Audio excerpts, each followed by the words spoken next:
हाय दोस्तों, स्वागत है आपका सुपर सिंटेक्स के शानदार चैनल में, जहां पर हम फ्लटर की सीरीज को कंटिन्यू कर रहे हैं। तो दोस्तों, आज की सीरीज में हम जानेंगे सेट स्टेट के बारे में। हमने इनिशियली जब हमारे वीडियो की शुरुआत थी, सीरीज की शुरुआत थी, तभी हमने जाना था कि सेट स्टेट क्या होता है और स्टेटफुल क्या होता है, स्टेटलेस क्या होता है। तब हमने ये चीज का जिक्र किया था वहां पर कि जब भी आप स्टेटफुल विजिट का यूज करेंगे तब ये श्योरिटी होगी कि आपको अगर आपके बटन के क्लिक पर कोई वैल्यू चेंज करानी हो तो आप चेंज करा सकते हैं।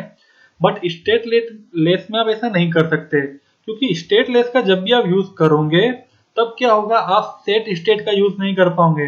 बट स्टेटफुल के अंदर आप सेट स्टेट का यूज कर पाओगे। सेट स्टेट का यूज करके आप किसी भी वैल्यू को डायनामिकली चेंज कर पाओगे। तो आइए चलिए हम देखते हैं किस तरीके से उसका यूज कर सकते हैं। बेसिकली मैंने क्या बना के रखा है वो मैं आपको बता देता हूँ। यहाँ पर मैंने एक वेरिएबल लिया हुआ है काउंटर नाम का, और उसको इनिशियल वैल्यू मैंने 0 दी है, जो आपको यहाँ पर दिख रही है। ठीक है, और आप नीचे जैसे आएंगे तो हम जैसा हर वीडियो में बनाते आते हैं, इसके फोल्ड मैंने यहाँ पर लिया है और एफ बार लिया हुआ है। एफ बार में टाइटल दिया है, उसको बैकग्राउंड कलर दिया है। नीचे मैंने बॉडी ली है और यहाँ पर मैंने बॉडी को सेंटर लिया है। सेंटर इसलिए लिया क्योंकि कॉलम बेसिकली क्या होता है, हाइट तो लेता लेकिन विड्थ नहीं लेता। सेंटर लेने पे वो इश्यू नहीं रहता, तो ऑटोमेटिकली हमारा जो भी कंटेंट है वो पूरा सेंटर में आ जाएगा। यहाँ पर मैंने मैन एक्सिस अलाइनमेंट कॉलम को सेंटर दिया है यहाँ पे सेंटर में लाने के लिए। और मैंने टेक्स्ट लिया हुआ है। टेक्स्ट में मैंने यहाँ पर आप देख सकते हैं इस तरह से कुछ लिखा है। जब भी हमारा कोई वेरिएबल होता है, ठीक है, उससे हमें अगर स्ट्रिंग के अंदर डिक्लेयर करना हो तो हम उसे ऐसे कर सकते हैं। बट अगर हमें इस काउंटर के ऊपर कोई ऑपरेशन परफॉर्म करना है, यानी कि मुझे मानो, अभी मैं आपको दिखाता हूँ। ठीक है, मुझे अगर मानो यहाँ पर इसे टू स्ट्रिंग करना हो, ऐसे करना हो, तब मुझे इसे यहाँ पर कर्ली ब्रैकेट देना होगा। विदाउट कर्ली ब्रैकेट में ऐसा नहीं कर सकता। अगर मैं कर्ली ब्रैकेट यहाँ से हटा दूंगा तो देखिए वो इस तरीके से हो जाएगा। बाकी को यहाँ पर स्ट्रिंग लेगा और सिर्फ इतने को ही काउंटर लेगा। ठीक है, तो जब आपको उस पर वेरिएबल पर अगर आपको कुछ ऑपरेशन परफॉर्म करना हो तब आपको कर्ली ब्रैकेट के थ्रू करना पड़ेगा। अदरवाइज आप डायरेक्टली जो है इस तरीके से आप यूज कर सकते हैं। और मैंने, हाँ, अगर आप इंटीजर को, मैं इसे जस्ट कमेंट आउट कर देता हूं, और अगर मैं सिर्फ यहाँ पर अगर काउंटर लिखूंगा तो देखिए एरर देगा, क्योंकि ये जो आप टेक्स्ट है उस पर अगर आप होवर करोगे तो आपको दिखेगा कि स्ट्रिंग लेता है, इंटीजर नहीं लेता। तो ऐसे टाइम पे आपको क्या करना होगा, यहाँ पर इसे टू स्ट्रिंग करना होगा और टू स्ट्रिंग करके आप यूज कर सकेंगे। क्लियर है? अब हम आगे की ओर थोड़ा बढ़ते हैं। तो ओके, यहाँ पर बैकग्राउंड कलर जा चुका है, बट ये हमने दे दिया। रेडी। फिर बाद में मैंने यहाँ पर उसे कुछ स्टाइल दी है। स्टाइल में मैंने उसे फॉन्ट साइज दिया है, फॉन्ट वेट दिया है और कलर दिया है। उसके बाद में नीचे जाएंगे तो देखो इन दोनों के बीच में डिफरेंट है। मैं इसे यहाँ 45 करके अगर कंट्रोल एस करता हूँ तो आप देख सकते हैं डिफरेंट यहाँ पर बढ़ चुका है। तो बस ये मैंने थोड़ा सा यहाँ पर डिफरेंट है, इसके लिए मैंने साइज बॉक्स को लेकर हाइट ली है। एलिवेटेड बटन लिया है, और काफी टाइप के बटन आते हैं, आने वाले वीडियो में जरूर उसका जिक्र करेंगे। बट अभी मैंने एलिवेटेड बटन लिया है। और सबसे पहले आपका ध्यान में यहाँ खींचूंगा कि एलिवेटेड बटन एक चाइल्ड लेता है, जिसमें मैंने यहाँ पर टेक्स्ट दिया हुआ जो आप देख सकते हो क्लिक में। उसके अलावा यहाँ लेता है ऑन प्रेस्ड, यानी जब मैं इस पर क्लिक करूंगा तब क्या एक्शन परफॉर्म होनी चाहिए वो। और उसके बाद में मैंने यहाँ पर इसे कुछ स्टाइल दी है। तो स्टाइल देने के लिए आपको एलिवेटेड बटन, यहाँ पर आप स्टाइल फॉर्म ले सकते हैं, शेप दे सकते हैं, आपको जो भी आपको शेप देना। तो मैंने यहाँ पर शेप है, तो शेप के लिए यहाँ पर मैंने यूज किया राउंडेड रेक्टेंगल बॉर्डर। उसके अंदर आपको बॉर्डर रेडियस देकर जितना भी आपको उसका रेडियस करना है, रेडियस क्या करेगा, ये जो सर्कुलर है वो चारों तरफ से लेगा, टॉप बॉटम लेफ्ट राइट, तो चारों तरफ से उसने लिया है। प्राइमरी कलर, यानी कि जो इस बटन का कलर आपको देना है, बैकग्राउंड कलर आप बोल सकते हो, वो मैंने दिया है। और पेडिंग मैंने दी है। पेडिंग यानी जो भी आपको ये टेक्स्ट फील्ड दिख रहा है, पेडिंग क्या होता है, जब भी ये जो कंटेनर को समझ सकते हो, बटन समझ सकते हो, उसके अंदर लेगा, बाहर नहीं, उसके अंदर। तो यहाँ पर मैंने हॉरिजॉन्टली यानी इस तरीके से 30 दिया हुआ है, और वर्टिकली मैंने 8 यानी इस तरीके से मैंने 8 दिया हुआ है। तो अब हम यूज करते हैं सेट स्टेट का।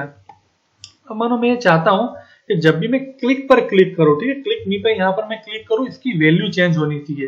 तो उसके लिए अपने क्या कर सकते हैं, मानो पहला हमारे पास थॉट आएगा, चलो काउंटर की वैल्यू बढ़ाते हैं। मैं यहाँ करता हूँ काउंटर और प्लस इक्वल टू 1। आप जानते हो प्लस इक्वल टू 1 यानी कि ऑटोमेटिकली इसकी वैल्यू बढ़ाएगा। अदरवाइज आप इसको सिंपली अगर लिखना चाहो तो आप इसको काउंटर प्लस 1 ऐसे भी लिख सकते हो, ठीक है। बट वो एक शॉर्ट पैटर्न है, इसलिए मैं आपको बता रहा हूँ, और हमें इस सब चीज के बारे में जानना या मालूम होना बहुत जरूरी है। मैं आपके लिए यही डालता हूँ, आपको आदत बनी रहेगी। ओके, तो अब मैंने चलो यहाँ पर ये कर दिया। अब मैं करता हूँ इसको कंट्रोल एस। जैसे मैं कंट्रोल एस करूंगा, अब मैं इसमें यहाँ क्लिक करता हूँ, बट कोई भी इफेक्ट हमें दिखाई नहीं दे रही है। अब मैं यहाँ से वापस कंट्रोल एस करता हूँ, अब देखिएगा तो देखो यहाँ क्या हो गया 6, यानी हमने 6 बार क्लिक किया था। अब ऐसा क्यों हुआ कि मैंने कंट्रोल एस किया तो यहाँ चेंजेस हो गया, बट बटन की क्लिक पर यहाँ पर चेंजेस नहीं हो रहा था। देखो वापस मैं कंट्रोल एस करता हूँ, फिर यहाँ चेंजेस हो गया।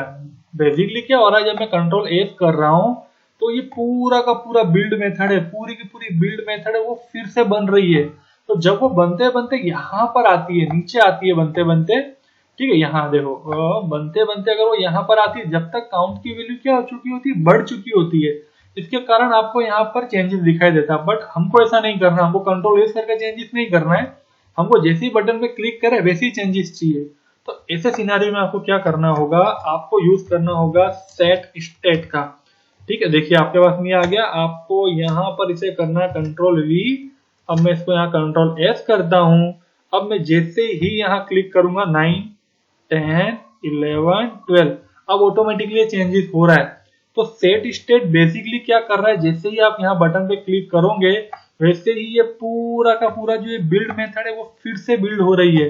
बस जब से वो बिल्ड होती है वैसे वहां पर काउंट की वैल्यू चेंज हो चुकी होती है, इसके लिए आपको यहाँ पर चेंजेस दिखाई देते हैं।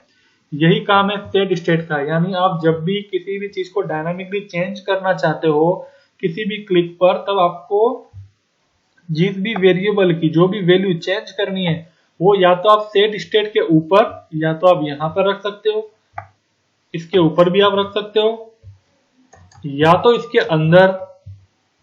देखिए अब यहाँ पर भी करूंगा सेम बिहेवियर आपको दिखेगा, इसके अंदर रख सकते हो या इसके ऊपर रख सकते हो। बात एक है, क्योंकि जब भी इसके अंदर होगा तब उसके सबसे पहले ये फंक्शन कॉल होगा, अंदर का ये जो फंक्शन कॉल होगा, उसके बाद में सेट स्टेट की मेथड कॉल होगी। जब भी सेट स्टेट की मेथड कॉल होगी तब पूरा का पूरा बिल्ड मेथड बनेगा और हमें यहाँ पर चेंजेस दिखाई देंगे। ओके, अब आपको सेट स्टेट के बारे में ऑलमोस्ट पूरी तरीके से खबर पड़ गया होगा कि सेट स्टेट यूज क्यों करना है, किस तरीके से वो काम करेगा, कहाँ पर वैल्यू रख के हम सेट स्टेट को यूज कर सकते हैं। और छोटी सी चीज और मैं आपको एडवांस के लिए बताता हूँ, क्योंकि हमें अब धीरे धीरे एडवांस की ओर ही बढ़ना है। मानो मैं इसे यहाँ रख देता हूँ। अब अभी के लिए तो क्या हो रहा है कि हम सिर्फ यहाँ काउंटर प्लस करवा रहे हैं, बट आगे जाके हम एपीआई वगैरह बहुत कुछ कॉल करेंगे तब काफी सारे चेंजेस होंगे। तो ऐसे सिनेरियो में हम क्या कर सकते हैं, यहाँ पर अगर हम सब कुछ लिखेंगे तो क्या होगा कि जो भी ये फंक्शन है हमारा बहुत लेंदी हो जाएगा, हमें खबर भी नहीं पड़ेगा। तो हम कहीं और फंक्शन बना के इसको कॉल कर सकते हैं। तो मैं इसको यहाँ कंट्रोल एक्स करता हूँ और यहाँ पर मैं इसको हटा के यहाँ पर मैं लिख देता हूँ काउंट। अभी एरर देगा क्योंकि काउंट नाम का कोई हमने फंक्शन नहीं बनाया है। और मैं यहाँ ऊपर जाता हूँ, ऊपर जाके मैं यहाँ पर काउंट नाम का एक फंक्शन बनाता हूँ। ठीक है, यहाँ काउंट नाम का एक फंक्शन बना के यहाँ कर देता हूँ पेस्ट। अब मैं इसको करता हूँ कंट्रोल एस, और अगर अब मैं वापस यहाँ क्लिक करूंगा तो आप देख सकते हो सेम टू सेम बिहेवियर हो रहा है। अब यहाँ पर हमारा कितना भी कोड लेंदी हो, बट जो हमारा व्यू पार्ट है, व्यू पार्ट हमारा एकदम क्लीन रहेगा। हमें आगे जाके यही देखना है, लॉजिक पार्ट हमारा अलग, व्यू पार्ट हमारा अलग रहेगा।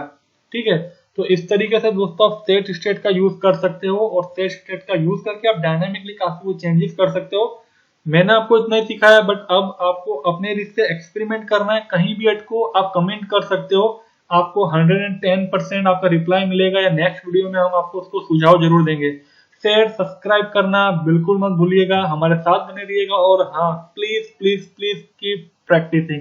बाय बाय, टेक केयर दोस्तों।